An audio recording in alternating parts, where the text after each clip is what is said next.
हम सब जानते हैं कि पूजन कार्य में शंख का उपयोग महत्वपूर्ण है।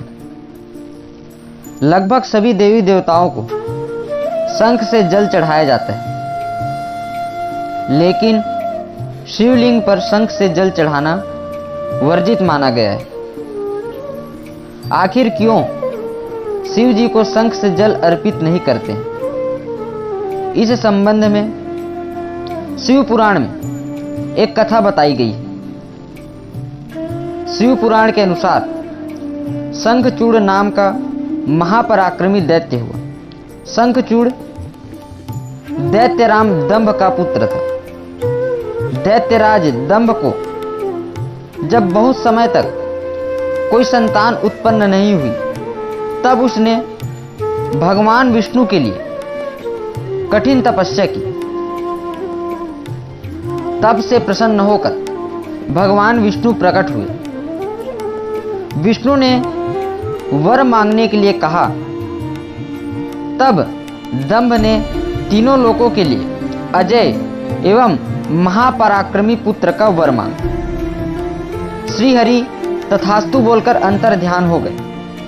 तब दंभ के यहाँ एक पुत्र का जन्म हुआ, जिसका नाम शंखचूड़ रखा गया।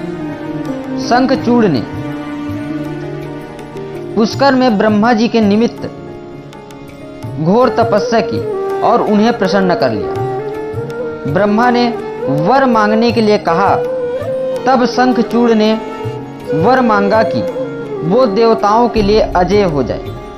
ब्रह्मा जी ने तथास्तु बोला और उसे कृष्ण कवच दिया। साथ ही ब्रह्मा ने शंखचूड़ को धर्मध्वज की कन्या तुलसी से विवाह करने की आज्ञा दी। फिर वे अंतर्ध्यान हो गए। ब्रह्मा के आज्ञा से तुलसी और शंखचूड़ का विवाह हो गया। ब्रह्मा और विष्णु के वरदान के मद में चूत दैत्यराज शंखचूड़ ने तीनों लोकों पर स्वामित्व स्थापित कर लिया। देवताओं ने त्रस्त होकर विष्णु से मदद मांगी, परंतु उन्होंने खुद दंभ को ऐसे पुत्र का वरदान दिया था। अतः उन्होंने शिव से प्रार्थना की।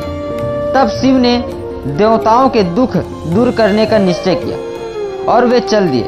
परंतु श्री कृष्ण कवच और तुलसी के प्रतिव्रत धर्म की वजह से शिव जी भी उसका वध करने में सफल नहीं हो पा रहे थे। तब विष्णु ने ब्राह्मण रूप बनाकर दैत्यराज से उसका श्री कृष्ण कवच दान में ले लिया। इसके बाद भगवान शिव ने शंखचूड़ को अपने त्रिशूल से भस्म कर दिया और उसके हड्डियों से शंख का जन्म हुआ। चूंकि शंखचूड़ विष्णु भक्त था, अतः लक्ष्मी जी को शंख का जल अति प्रिय है और सभी देवी देवताओं को शंख से जल चढ़ाने का विधान है। परंतु शिव ने चूंकि उसका वध किया, अतः शंख का जल शिव को निषेध बताया गया। इसी वजह से शिव जी को शंख से जल नहीं चढ़ाया।